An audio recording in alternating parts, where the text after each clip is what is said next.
안녕하십니까. 2024년 우리 행정사 행정법 1차 기출 해설을 시작을 하겠습니다. 자, 이 전년도에는 제가 요 출제를 굉장히 좀 비판을 했습니다. 이 문제를 이렇게 출제하면 안 됩니다. 이렇게 제가 해설을 했는데, 올해 문제는 출제가 굉장히 잘 된 것 같아요. 지금 보니까 딱 우리 행정사 시험에 맞게끔 행정법을 출제했다, 이렇게 평가를 할 수 있을 것 같습니다. 물론 이제 시험장에서 이제 느꼈던 것은 피부적으로 대다수 분들이 좀 어렵지 않았냐, 이렇게 이제 평가들을 하시는데, 뭐 시간이 부족하신 분들도 있었을 것이고, 아니면 기존에 이제 준비를 제대로 안 하신 분도 있을 것이고, 제가 볼 때는 그렇게 아주 어려웠던 것 같진 않아요. 물론 이제 예전의 출제 스타일과 비교를 해보면 좀 난이도가 있게끔 출제가 됐다라고 보이긴 한데, 괜찮습니다. 이 정도 수준으로 앞으로 계속 출제를 할 것 같아요. 조금 이제 부족한 면도 있지만, 제가 볼 때는 기본 개념에 관한 것도 출제를 했고, 판례에도 출제를 했고, 법령에 관한 것들도 출제를 했고, 행정법과 관련해서 아주 기본적인 지식들을 물어보는 거, 아주 출제가 잘 됐다고 저는 평가를 하고 있습니다. 그래서 올해는 칭찬을 해주고 싶습니다. 이 출제하신 분들에 대해서 신경을 써가지고 출제를 했구나, 이렇게 제가 생각이 들고 있습니다. 자, 먼저 이제 총평을 좀 해보시면은, 제가 이렇게 이제 써드렸는데, 출제자가 준비를 잘했고 출제를 잘하신 것 같다. 자, 전년도와 비교를 해보면 난이도가 지금 상승이 좀 됐어요. 그런데 이제 이 난이도가 상승된 이유는 지문이 조금 이제 길어진 면도 있고, 이제 요 2번처럼 지문이 좀 길어졌고, 이 범위별로 의의를 정확하게 알고 있냐, 그리고 그와 관련된 판례나 법 조문을 정확하게 알고 있는가, 이렇게 출제가 됐습니다. 그러니까 상식적으로 문제를 풀 수 있는 게 아니라 그 내용을 좀 이해를 하고 암기가 돼 있고 정확하게 숙지하신 분들이 답을 찾을 수 있게끔 그렇게 출제가 됐어요. 자, 그리고 이제 문제 유형을 보시면은 예전보다 판례에 의해서 답을 찾게끔 이렇게 출제하는 문제가 대폭 상승이 됐어요. 보니까 한 13문제 정도 이렇게 이제 출제가 됐는데, 과반수를 넘겼죠. 25문제 중에 13문제를 이렇게 출제를 했기 때문에. 자, 그리고 법령에 관한 내용들도 출제가 많이 됐습니다. 근데 이 부분은 우리가 충분히 예상을 하고 들어갔었죠. 이렇게 우리 이제 준비를 할 때 행정기본법이라든가 이 행정절차법, 정보공개법, 이런 법조문을 꽤 많이 출제를 할 것이다. 특히 저 행정기본법 준비를 많이 하고 갑시다, 이렇게 했는데, 그렇게 출제가 됐습니다. 8문제 정도가 출제가 됐습니다. 그리고 이제 그 외에 이제 이론적이라든가 우리가 이제 의의라고 하는데, 이 의의를 정확히 알고 있냐라는 문제들이 약 4문제 정도가 출제가 됐습니다. 자, 이런 구성입니다. 그래서 문제 배합도 제가 볼 때는 적당하게 잘 배합을 한 것 같아요.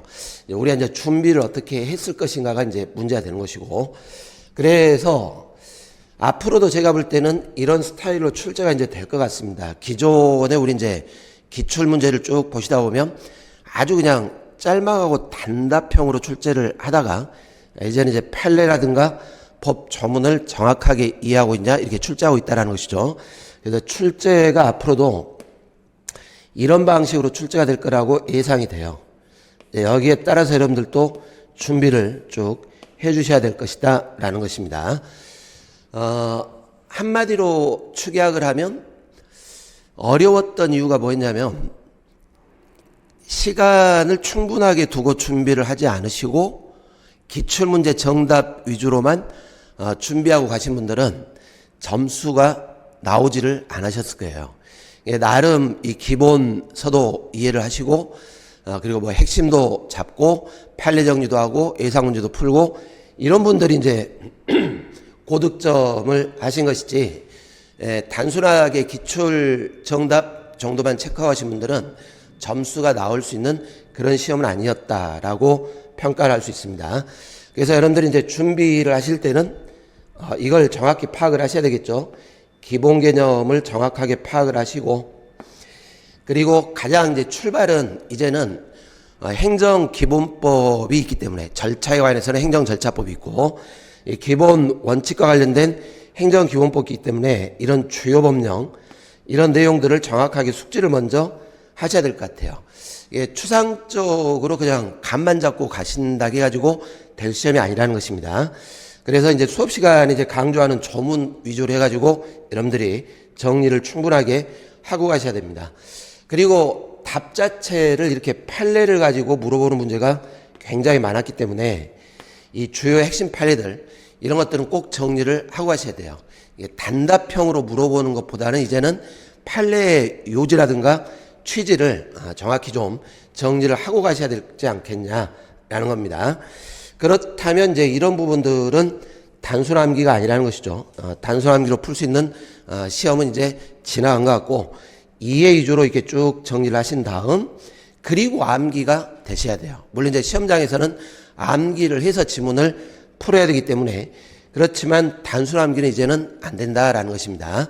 어떤 내용이 법령에 담겨 있고 이게 어떤 부분에서 판례가 나오는가 이런 부분들을 이해를 하고 그리고 암기가 되셔야 됩니다. 자, 중요합니다. 기출문제. 아주 중요해요. 어차피 올해 시험도 보시면 예전에 기출문제에서 출제된 것들이 꽤 많아요. 결국 잘 숙지가 됐다면 정답을 찾는데 애로사항이 없습니다. 기출문제 아주 중요합니다. 그렇지만 오로지 기출문제만 가지고는 이제 해결이 안 되는 문제들이 나오기 시작을 하고 있습니다. 그래서 이 예상문제라든가 우리 이제 모의고사도 그렇고 예상문제도 그렇고 문제를 조금 많이 풀어두실 필요가 있을 것 같습니다.